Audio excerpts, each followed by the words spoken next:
الله محمد رسول الله محمد رسول الله أرجو رضاك يا الله أنت الرحيم يا الله هبني عطاك يا الله أنت الكريم منك العطاء يا الله أنت العظيم يا Alhamdulillahi Rabbil Alameen, as-salatu was-salam ala Rasulullah sallallahu alayhi wa sallam. Assalamu alaikum wa rahmatullahi wa barakatuh. Brothers and sisters, welcome back to another episode of the inner dimensions of worship. Now, after prostration, we come for a sitting. So between the two prostrations, there is a sitting. Now, when we come up from the prostration and we sit, again, this is another moment of hope, humility, asking Allah for forgiveness. Rabbi ghafirli, we say, oh my Lord, forgive me. This is what the Prophet ﷺ would say during this. Again, brothers and sisters, fill your heart with the hope and the expectation that Allah subhanahu wa ta'ala will forgive you, knowing that however great and however many your sins, Allah subhanahu wa ta'ala is entirely able to forgive your sins. Indeed, He loves forgiveness. He is the forgiving and He loves forgiveness. So ask Allah subhanahu wa ta'ala to forgive you with real sincerity, like you mean it. And then again, of course, one goes back into prostration for the second time, renewing that position of humility and of closeness to Allah subhanahu wa ta'ala. So this is one unit of the prayer, and of course different prayers are divided into different units. The benefit of this, brothers and sisters, is that by repeating these units of prayer, alhamdulillah, we have many opportunities, depending on the time of day. Of course, for Fajr it's 2 rak'ah, for Dhuhr and Asr it's 4, for Maghrib it's 3, again for Isha it's 4. But we always have an opportunity that if we became forgetful or we were distracted, subhanallah, we have another opportunity to refocus, to recommit ourselves to this conscious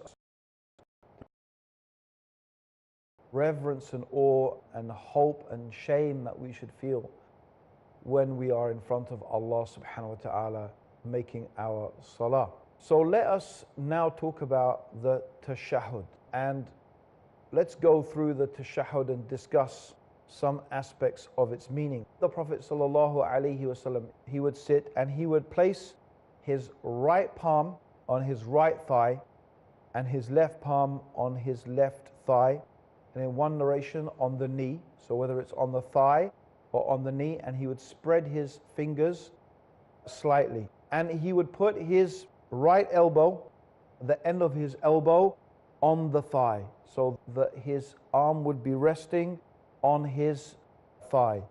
And one of the, subhanAllah, the things the Prophet ﷺ has told us is to point, in some narrations, point vigorously. Some say move the finger in the Tashahhud. The Prophet ﷺ, it's narrated that he would supplicate with the Tashahhud. He would supplicate with it. And the Prophet ﷺ, by the way, you're pointing with this finger. And also, he would sometimes join his fingers like that. So sometimes he would just point with the finger, sometimes he would join these fingers like that, and he would raise it. And the Prophet ﷺ said, this is more powerful against a than an iron bar, mashallah. So alhamdulillah, this is something that we should do in our prayer, alhamdulillah. And that is when we are saying the Tashahhud. So what does it mean? At-tahiyyatu lillahi. Okay, there's, by the way, quite a few different ways of reciting the Tashahhud. There's not just one way. There's about 4 or 5 different ways, different variations. All of them, alhamdulillah, perfectly acceptable. They're just slight variations. They don't differ that much, but the basic meaning of it is the same. Okay, so all compliments, blessed words, prayers and pure words are due to Allah subhanahu wa ta'ala. So what are we doing? We are declaring that all the prayers, the meaning of at-tahiyyat is everything that is good. Everything that is good. So all of our good deeds, all of our prayers, all of our supplications, at-tahiyatu lillahi, they are all for Allah subhanahu wa ta'ala. This is an important time, once again, to remind ourselves of the importance of ikhlas, the importance of sincerity, ikhlas, that we are doing everything purely and sincerely and completely for Allah subhanahu wa ta'ala. That all of these good things are not so that we can have fame or reputation. Rather, these things are, my brothers and sisters, so they are solely and completely to be done for the pleasure of Allah subhanahu wa ta'ala. So this is the meaning, at-tahiyatu lillahi. All of these good things that we do, the at-tahiyat, they are for Allah subhanahu wa ta'ala, wa tayyibat.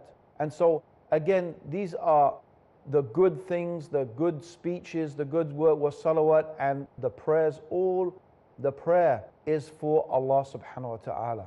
So all praise is for Allah subhanahu wa ta'ala. So this is what we are saying in the Tashahhud. And then, subhanallah, assalamu ala nabi.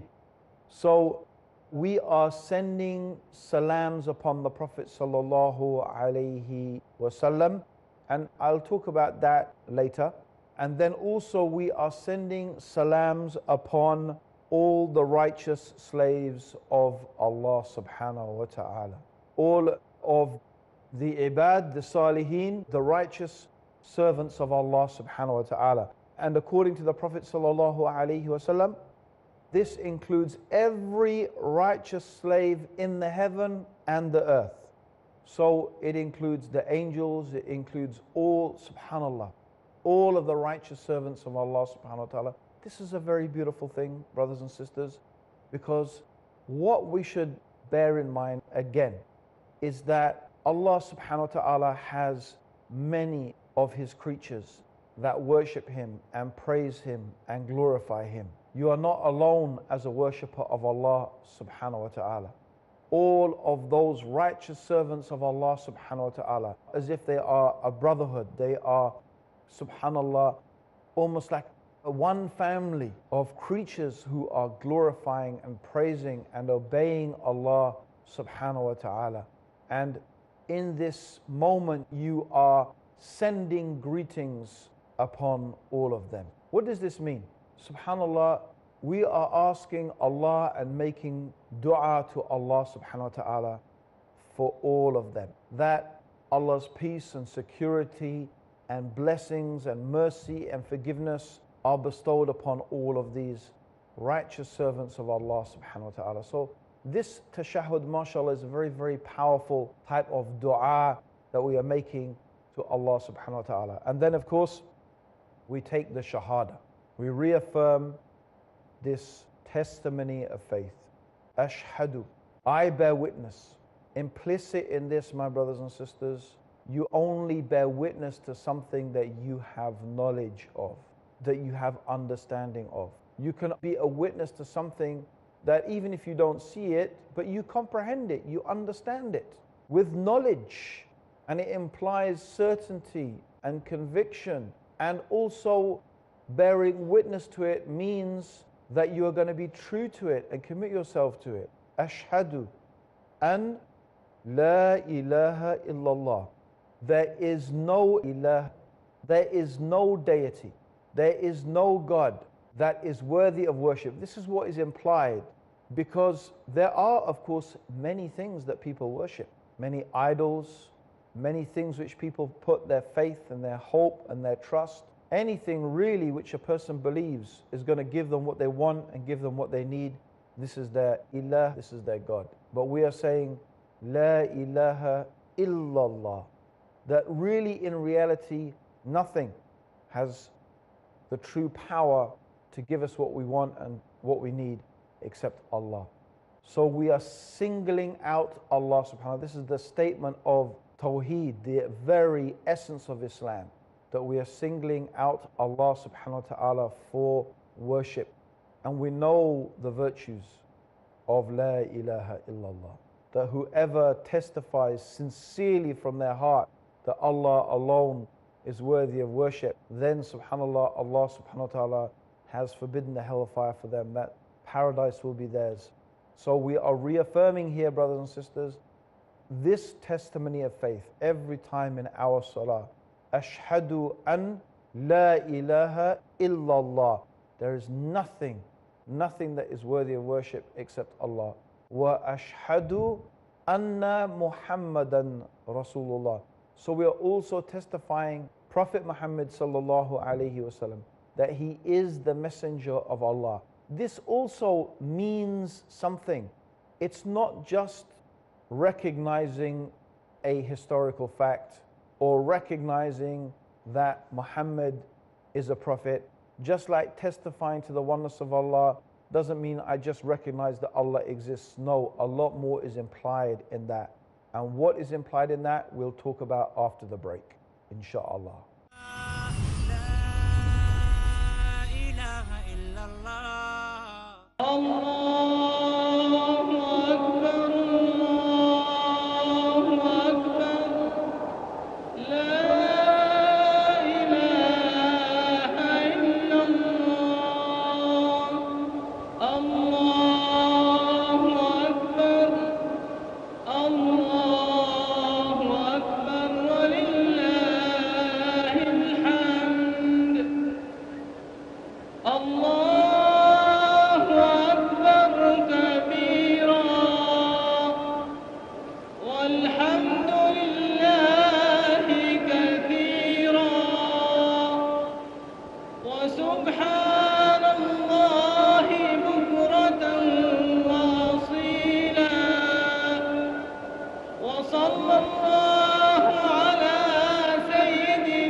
Where truth is hidden and misleading quotations create confusion.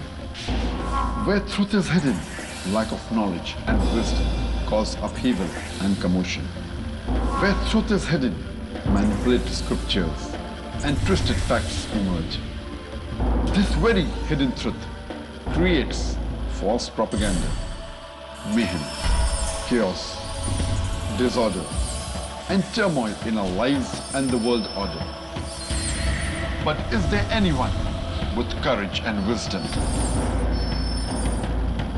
What is the truth and who has the courage to expose it?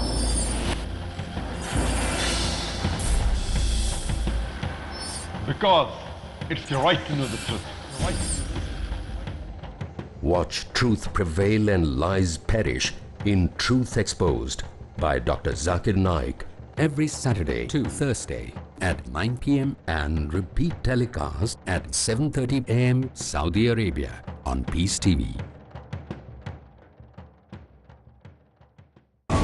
Let's come under the shade of the scholars. So the issue is a problem of knowledge. Asim Al-Hakim. Why do people do bid'ah? Imam Malik said, whoever claims there is a good innovation in the deen, Salim Al-Amri. he is accusing that Prophet Muhammad did not convey the message. Dr. Mamdouh Muhammad. If you know that the Prophet ﷺ did something and I do something else, you have to follow the Prophet ﷺ. Don't follow me.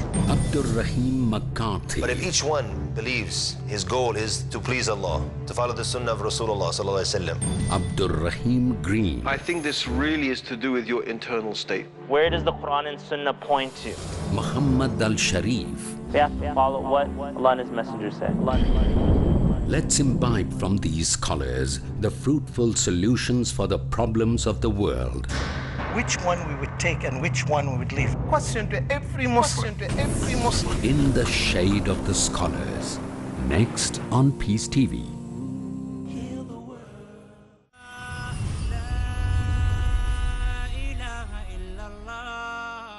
Assalamu alaikum, brothers and sisters, welcome back. We're talking about Ashhadu anna Muhammad Rasulullah. What is implied by that? What is implied by saying Ashhadu anna Muhammadan Rasulullah is not only a recognition of the fact that the Prophet ﷺ is a messenger, but that you are going to follow him.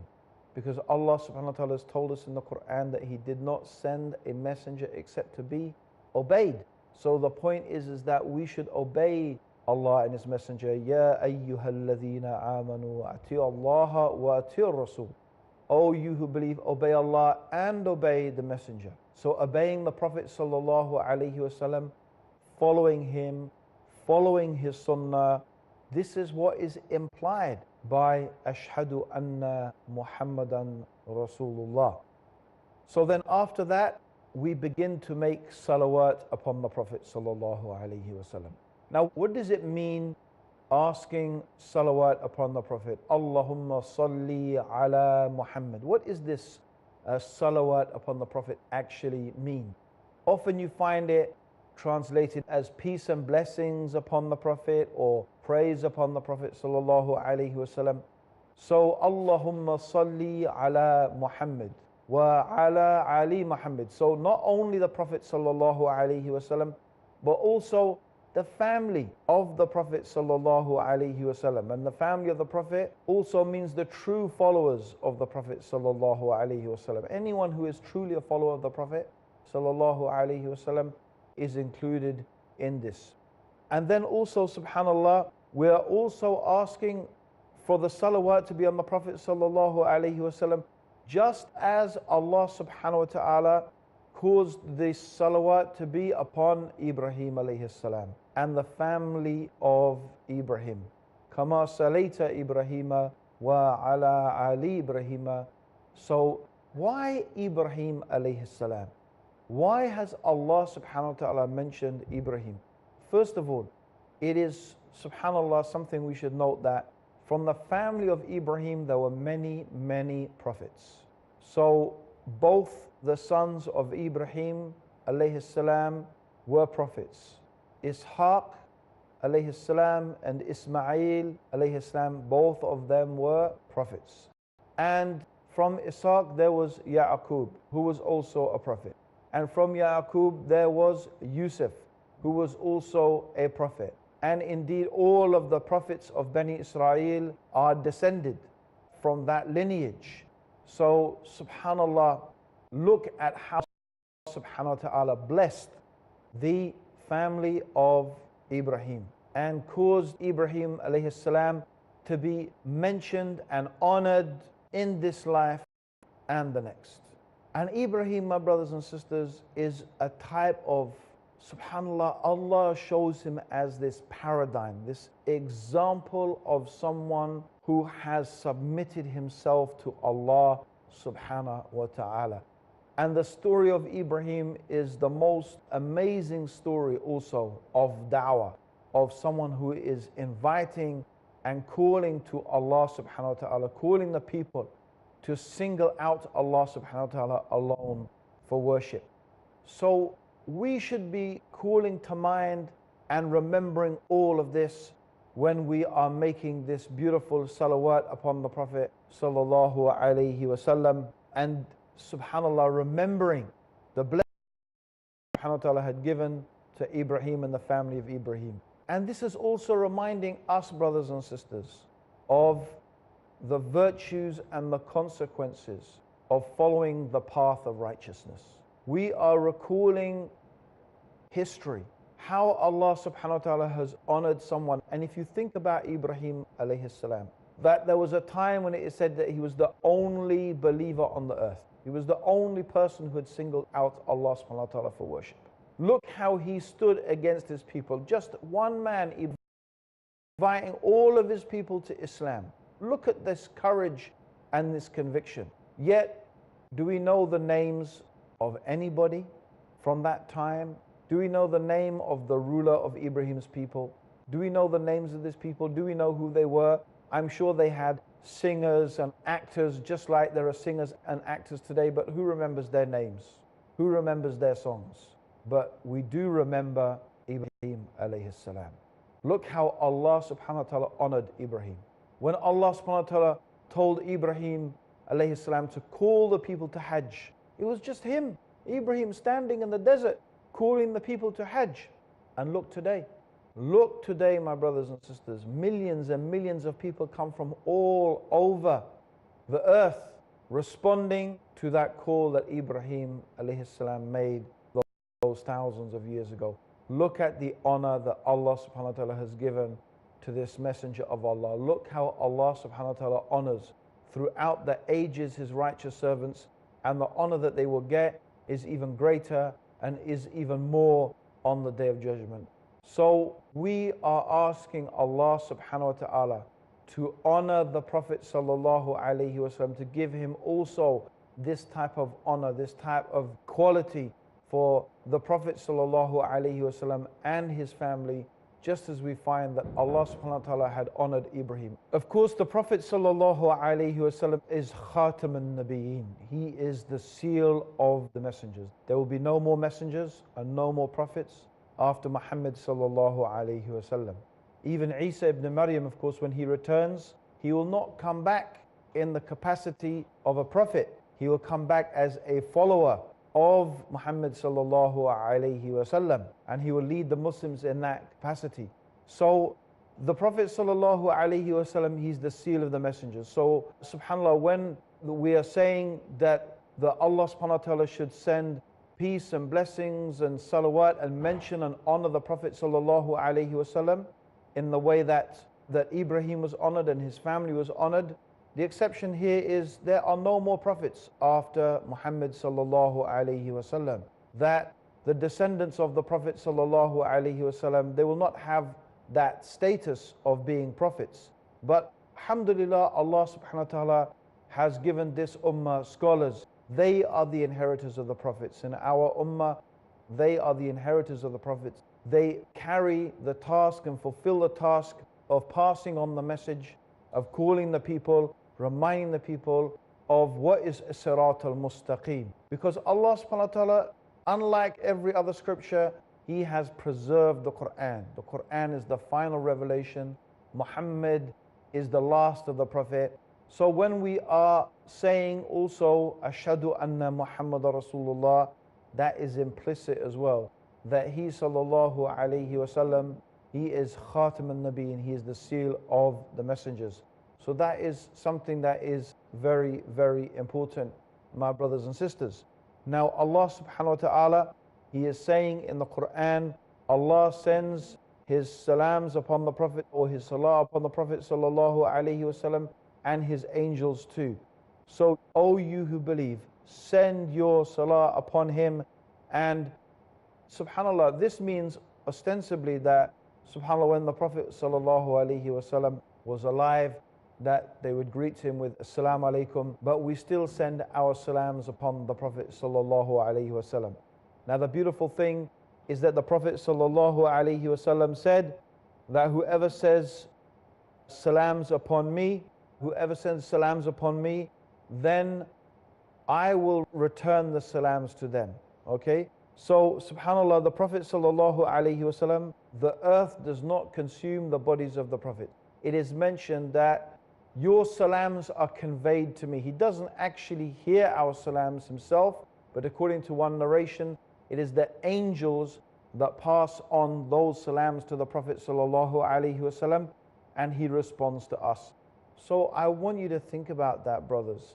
I want you to think about that, sisters, that when you are sending salams and salawat upon the Prophet sallallahu alaihi wasallam, when you're sending these salams upon the Prophet, the Prophet sallallahu alaihi wasallam, these salams are being conveyed to him, and he sallallahu alaihi wasallam is replying, subhanallah, to those salams. What a beautiful thing to think about our Prophet sallallahu alaihi wasallam responding to our salams.